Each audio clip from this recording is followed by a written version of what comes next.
पिछले दिनों समाचार पत्रों में छपी खबर कि एनसीईआरटी वाले पाठ्यक्रम की परीक्षा से शिक्षकों के हाथ पैर फूले, आपने जरूर पढ़ी होगी। मैंने वो खबर अपने पिछले वीडियो में कोट भी करी थी वहाँ। तो हाथ पैर भले ही फूल जाए, पर यह ध्यान रखना है कि हमारा दिमाग स्थिर रहे, उसमें स्वेलिंग नहीं आनी चाहिए।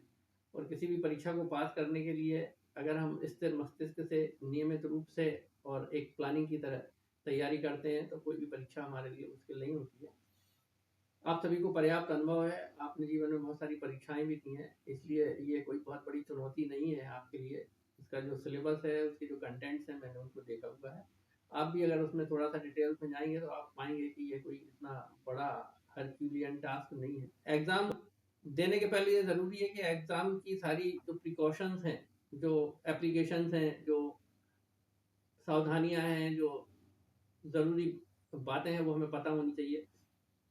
आवेदन के सारे डिटेल्स और उनकी जो नियमावली है वो कहाँ पर है, किस तरीके से काम करते हैं। तो let us go in the website. ये मैंने वेबसाइट ओपन की करके रखी हुई है। इसकी लिंक आसानी से आप या तो गूगल में मध्य प्रदेश कर्मचारी चयन मंडल या MP employ selection board type करेंगे तो मिल जाएगी, और या फिर आप उसका जो शॉर्ट फॉर्म है esp.gov.in करके डालेंगे तो भी आ जाएगी। जैसे ही आप इसको करेंगे आपको दिखाई देगा स्क्रीन पर इंग्लिश और हिंदी दो ऑप्शंस होंगे।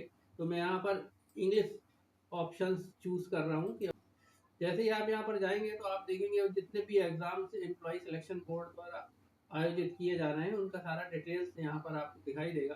तो यहाँ पर आप देखेंगे सेकेंड नंबर पर online forms eligibility test 2026 for teachers teaching in primary and secondary classes start from 21 August 2026 rule book. इस पर जैसे ही आप यहाँ पर क्लिक करेंगे तो ये यहाँ पर डिटेल आना शुरू हो जाएगा, और यहाँ पर आप अपना जो आवेदन है वो फिल कर सकते हैं। यहाँ पर एप्लीकेशन नंबर आएगा, यहाँ पर आपकी डेट ऑफ बर्थ होगी, आप यहाँ पर अपना एक प्रोफाइल पासवर्ड क्रिएट कर पाएंगे, और यहाँ कैप्चर के रूप में ये 4+5 यहाँ डालेंगे, और ये यहाँ पर इसकी शुरुआत हो जाएगी कि आपका एप्लीकेशन जो है रजिस्टर हो गया। इस एप्लीकेशन को आप अपना अपडेट करेंगे, और अगर कुछ गलती हो गई है तो करेक्शन के लिए भी वहाँ पर टाइम दिया है। यहाँ पर आप देखेंगे कॉन्टैक्ट अस, अगर आपको कोई कंफ्यूजन है, कोई समस्या है तो help@mponline.gov, और इनका फ़ोन नंबर भी दिया हुआ है।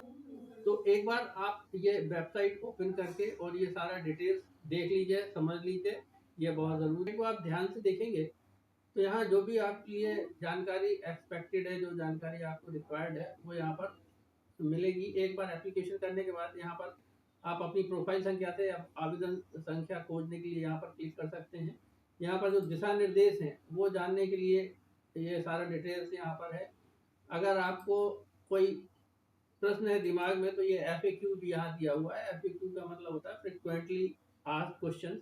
अगर आपके दिमाग में कोई इससे संबंधित प्रश्न है तो आप जब ये FAQ टैब पर क्लिक करेंगे तो यहाँ आप देखेंगे कि मुझे इसमें और कोई जानकारी चाहिए, तो यहाँ पर आप ये रूल बुक में जाएंगे, और रूल बुक में आप देखेंगे कि यहाँ पर जो एलिजिबिलिटी टेस्ट है, प्राथमिक एवं माध्यमिक कक्षाओं में अध्यापन कर रहे शिक्षकों के लिए पात्रता परीक्षा, कंप्लीट गाइडलाइंस यहाँ पर जो हैं वो दी हुई है। इसको PDF फॉर्म में यहाँ पर दिया हुआ है। ये ज़रूरी है कि एग्ज़ाम में अपीयर होने के पहले ये सारी चीज़ें ध्यान से पढ़ ली जाए, समझ ली जाए, ताकि बाद में किसी भी तरीके की कोई परेशानियों का सामना आपको ना करना पड़े। तो अभी आपके पास बहुत ज़्यादा वक्त नहीं है, अभी से आपको इन परीक्षाओं की तैयारी के लिए सारी ज़रूरतें जो हैं वो सुविधाएं जुटानी है, और प्रतिदिन कम से कम एक निर्धारित समय पर एक पीसफुल जगह पर बैठ के परीक्षा की तैयारी करें। परीक्षाओं की तैयारी के बाद आप अपने आप में भी एक बहुत बड़ा परिवर्तन महसूस करेंगे। You will be more knowledgeable, you will more confident, and you will be obviously जब कॉन्फिडेंट और नॉलेजेबल होंगे तो you will be more happy also. तो wish you all the best, proper guidance मिलता रहे। तो अभी तक अगर आपने हमारे यूट्यूब चैनल को सब्सक्राइब नहीं किया है तो अभी कर लीजिए। The link is given in the description box.